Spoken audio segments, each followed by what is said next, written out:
حضرات گرامی، میں مختصر سے وقت میں جو موضوع میرے ذمہ لگا وہ عشق مصطفیٰ صلی اللہ علیہ وسلم اور سیدی حضور ضیاء الامت رحمۃ اللہ تعالی علیہ کا عشق میں مقام، یہ انشاءاللہ عزیز چند محبت کے کلمات آپ لوگوں کی بارگاہ میں عرض کروں گا۔ حضرات گرامی، آج اگر دنیا دارے سے سوال کرو، بھائی ہم کسی سے عشق کرنا چاہتے ہیں، ہم کسی سے محبت کرنا چاہتے ہیں، ہر کوئی اپنی من پسند شے سے ہمیں عشق کا درس دیتا ہوا نظر آتا ہے۔ آج کسان کھیتی باڑی کی بات کرتا ہے، طبیب طب کی بات کرتا ہے، ڈاکٹر اپنی بات کرتا ہے۔ حضرات گرامی، آئیے انسان کو چھوڑ کر رب ذوالجلال کی بارگاہ میں عرض کرتے ہیں، اے مالک و مولا، تو نے ہمارے اندر دل دیا، مولا بتا اس دل کو کس کے قدموں پہ نچھاور کریں، کس سے پیار کریں، کس سے عشق کریں۔ حریم لامکان سے صدا آتی ہے، دنیا والوں اس سے عشق کیوں نہیں کرتے جسے میں رب ہو کے عشق کرتا ہوں۔ ہم نے کہا مولا تو بھی عشق کرتا ہے، فرمایا لولا لما خلقتک، اگر مصطفیٰ سے پیار نہ ہوتا اے آدم میں تجھے بھی پیدا نہ کرتا، اگر نبی سے پیار نہ ہوتا میں افلاک بھی پیدا نہ کرتا، اگر مصطفیٰ سے عشق نہ ہوتا میں جنت کو بھی پیدا نہ کرتا۔ میرے رب نے یہاں تک کہہ دیا لولا لما ظہرت ربوبیہ، اگر مصطفیٰ سے پیار نہ ہوتا میں اپنا رب ہونا بھی ظاہر نہ کرتا۔ میں ایک مخزن راز تھا، رہا مدتوں پردائے راز میں، تیرا شوق دید کشاں کشاں مجھے کھینچ لایا مجاز میں۔ میرے آقا مولا سید دو عالم صلی اللہ علیہ وسلم کے صحابہ کرام بیٹھے ہوئے ہیں، اور صحابہ کرام رضوان اللہ علیہ مجمعین میں بات چلی، بھائی اللہ نے حضرت آدم علیہ السلام کو صفی اللہ بنایا، کوئی کہتے ہیں اللہ نے حضرت ابراہیم کو خلیل اللہ بنایا، ایک صحابی کہتے ہیں رب کائنات نے حضرت موسیٰ کو کلیم اللہ بنایا، ایک صحابی کہتے ہیں رب نے حضرت عیسیٰ کو روح اللہ بنایا۔ میرے آقا آتے ہیں، فرمایا صحابہ ٹھیک، حضرت آدم صفی اللہ تھے، حضرت ابراہیم خلیل اللہ تھے، حضرت اسماعیل ذبی اللہ تھے، حضرت موسیٰ کلیم اللہ تھے، حضرت عیسیٰ روح اللہ تھے، لیکن سنو الا وانا حبیب اللہ، میرے رب نے مجھے اپنا حبیب بنا لیا۔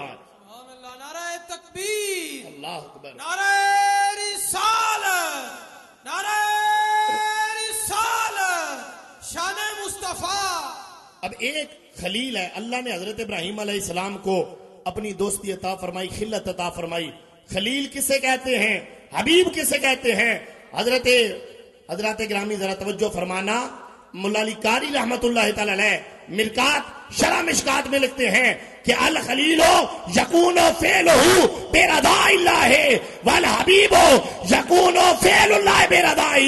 آپ فرماتے ہیں خلیل وہ ہوتا ہے جس کا ہر کام اللہ کی رضا کے لیے ہوتا ہے، اور حبیب وہ ہے کہ رب کا ہر کام جس کی رضا کے لیے ہوتا ہے۔ خلیل وہ ہے جس کا ہر کام اللہ کی رضا کے لیے ہے، اور حبیب وہ ہے میرے رب کا ہر فعل جس کی رضا کے لیے ہے۔ میں ایک مثال دے کے بات کو آگے چلاتا ہوں۔ جب حضرت سیدنا ابراہیم خلیل اللہ علیہ السلام کو نار نمرود میں ڈالا جانے لگا تو بارش کا فرشتہ آ کے کہتا ہے، اے اللہ کے نبی مجھے کہہ دو میں آسمان سے اتنی بارش لے کے آؤں کہ یہ ساری آگ جل جائے۔ اللہ کے نبی نے اپنا چہرہ موڑ لیا، ہوا کا فرشتہ آیا، اس نے کہا ابراہیم علیہ السلام مجھے کہہ دو اتنی ہوا چلاؤں یہ آگ نمرودیوں کو جلا کر راکھ کر دے۔ اللہ کے نبی نے اپنا چہرہ موڑ لیا۔ اتنے میں حضرت جبریل امین علیہ السلام آتے ہیں، آ کے کہتے ہیں ابراہیم اگر ان فرشتوں سے نہیں کہتے اس رب سے عرض کر لو وہ اللہ آپ کو بچا لے۔ تو اللہ کے خلیل حضرت ابراہیم علیہ السلام نے کہا اے جبریل مجھے اتنا بتاؤ اگر میرا اللہ نہ چاہے تو کیا نمرودی مجھے جلا سکتے ہیں؟ کہا رب نہ چاہے تو ان کی کیا مجال ہے؟ تو اللہ کا خلیل جو مقام رضا پہ واقع تھا، آپ نے کہا جبریل سنو، اگر میرا اللہ مجھے جلانے پہ راضی ہے تو ابراہیم جلنے پہ راضی ہے، اگر رب بچانے پہ راضی ہے تو ابراہیم بچنے پہ راضی ہے۔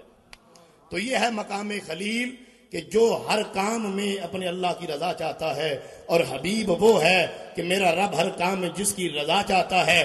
آئیے میرے آقا مکہ شریف میں ہیں، حضور اپنا چہرہ بیت المقدس کی جانب کر کے حضور نماز پڑھتے ہیں۔ آقا مدینہ شریف گئے، وہاں بھی سرکار اپنا چہرہ بیت المقدس کی جانب کر کے نماز پڑھتے ہیں۔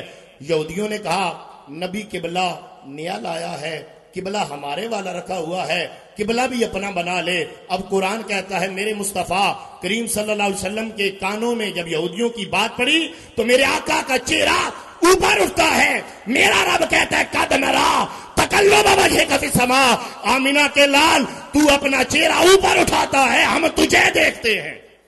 فرمایا قد نرا تقلب وجهک فی السماء، آگے میرے رب نے کیا فرمایا، یہ مقام حبیب دیکھیے، اللہ نے فرمایا فلا نولینک قبلۃ ترضاها، اے محبوب جدھر تیری مرضی ہم وہی قبلہ بنائیں گے۔ کیا مطلب کہ میں نے حضرت آدم علیہ السلام سے کہا آدم میں تمہیں جنت سے نکال دوں گا، عرض کیا مولا جو تیری رضا وہ میری رضا۔ میں نے کہا نوح علیہ السلام تیرے بیٹے کو طوفان میں غرق کر دوں گا، عرض کیا مولا جو تیری رضا وہ میری رضا۔ میں نے کہا ابراہیم تمہیں نارے نمرود کے سپرد کر دوں گا، عرض کیا مولا جو تیری رضا وہ میری رضا۔ میں نے کہا اسماعیل تمہیں چوری کے نیچے رکھ دوں گا، عرض کیا مولا جو تیری رضا وہ میری رضا۔ میں نے کہا ایوب تیرے جسم میں 12 سال بیماری ڈال دوں گا، عرض کیا مولا جو تیری رضا وہ میری رضا۔ میں نے کہا اسماعیل تمہیں چوری کے نیچے رکھ دوں گا، عرض کیا مولا جو تیری رضا وہ میری رضا۔ میں نے کہا یوسف تمہیں مصر کے بازار میں بکوا دوں گا، عرض کیا مولا جو تیری رضا وہ میری رضا۔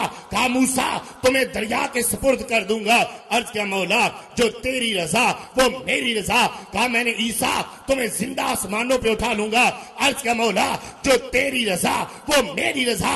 کہا کملی والے ہر نبی آیا وہ یہی کہتا رہا مولا جو تیری رضا وہ میری رضا۔ آمینہ کے لال میں رب ہو کے کہتا ہوں جو تیری رضا وہ میری رضا۔ نعرہ تکبیر، اللہ اکبر۔ نعرہ رسالت، نعرہ رسالت، الاسلام۔ خدا کی رضا چاہتے ہیں دو عالم، خدا چاہتا ہے رضائے محمد صلی اللہ علیہ وسلم۔ وہ خالق ہو کر، مالک ہو کر، مختار ہو کر جب اپنے محبوب سے پیار کرتا ہے، ہم امتی ہو کر اس محبوب سے محبت کا اظہار کیوں نہ کریں۔ آئیے حضرات گرامی، عشق کا محبت کا چیپٹر تو بیان ہوتا ہے، لیکن اس عشق کے تقاضے ہیں۔ میں نے جو آیت کریمہ پڑھی اس میں میرے اللہ نے عشق کے تقاضوں کو بیان کیا۔ فرمایا فالذین آمنوا بہ وعزروہ ونصروہ واتبعوا النور الذی انزل معہ اولئک هم المفلحون۔ اللہ نے فرمایا وہ جو حضور پہ ایمان لائے، میرے محبوب کی تعظیم کرتے رہے، میرے محبوب کی مدد کرتے رہے، میرا محبوب جو نور لے کے آیا اس کی اتباع کرتے رہے، اللہ فرماتا ہے اولئک هم المفلحون، یہ سارے کامیاب ہونے والے ہیں۔ تو حضرات اب ذرا توجہ فرمائیں، اللہ نے جو پہلا تقاضا عشق کا بیان کیا وہ ہے تعظیم مصطفیٰ۔ کیا ہے؟ ذرا مل کے بولیے، وہ کیا ہے؟ تعظیم مصطفیٰ۔ اللہ نے فرمایا فالذین آمنوا بہ وعزروہ، میرے محبوب کی تعظیم کرو۔ حضرات گرامی آئیے ذرا یہ تعظیم کا سبق میں آپ کو صحابہ کرام رضوان اللہ علیہ مجمعین کی بارگاہ سے عرض کرتا ہوں۔ یہ جو حدیث میں عرض کر رہا ہوں حضرات گرامی، یہ بخاری شریف کے اندر حدیث پاک موجود ہے۔ حضرت عروہ بن مسعود جو ابھی مسلمان نہیں ہوئے، کافر ہیں، عروہ بن مسعود ہیں، کافروں نے کہا جاؤ مسلمانوں کے لشکر کا جائزہ لے کے آؤ۔ عروہ بن مسعود آئے، مسلمانوں کے لشکر کا جائزہ لیا، واپس گئے، انہوں نے کہا بتاؤ تم نے مسلمانوں کے لشکر کو کیسے دیکھا؟ ایک حصہ اس حدیث کرتا ہوں۔ حضرت عروہ بن مسعود کہتے ہیں میں نے جب آقا کے صحابہ کو دیکھا، اور آپ فرماتے ہیں کہ اذا تودع قعدوا یقتتلون علی وضوئہ، آقا جب وضو کرتے ہیں آقا کے غلام وضو کا پانی زمین پہ نہیں گرنے دیتے، ہاتھوں پہ اٹھاتے ہیں، ماتھوں پہ سجاتے ہیں۔ یہ عشق کا پہلا سبق دیا صحابہ نے کہ وہ حضور کے جسم سے لگنے والا پانی اپنے چہروں پہ ملتے ہیں، اپنے جسم پہ ملتے ہیں، دوڑتے ہیں، مارنے کے لیے دوڑ پڑتے ہیں۔ کہیں حضرات گرامی اتنا عشق ہے آقا کا پانی زمین پہ نہیں گرنے دیتے۔ اب حضرات گرامی میرے اساتذہ کرام بھی بیٹھے ہیں، علماء بیٹھے ہیں، شریعت کا مسئلہ ہے وہ پانی جو انسان کے جسم سے لگ کے جدا ہو جائے وہ پانی مستعمل ہو جاتا ہے، اس پانی کے ساتھ غسل بھی جائز نہیں ہے، اس پانی کے ساتھ وضو بھی کرنا جائز نہیں ہے۔ لیکن صحابہ کیا کرتے ہیں، وہ پانی جو میرے آقا کے جسم سے لگا اس پانی کو اپنے چہروں پہ ملتے ہیں، اپنے جسم پہ ملتے ہیں۔ ہم نے کہا صحابہ ہمارے جسموں سے پانی لگ کے جدا ہو جائے وہ مستعمل ہو جاتا ہے، تم آقا کے جسم سے لگنے والا پانی اپنے چہروں پہ کیوں ملتے ہو؟ عشق صحابہ جواب دیتا ہے لوگوں اوروں کے جسم سے لگ جائے وہ پانی مستعمل ہو جاتا ہے، کملی والے کے جسم سے لگ جائے وہ متبرک ہو جاتا ہے۔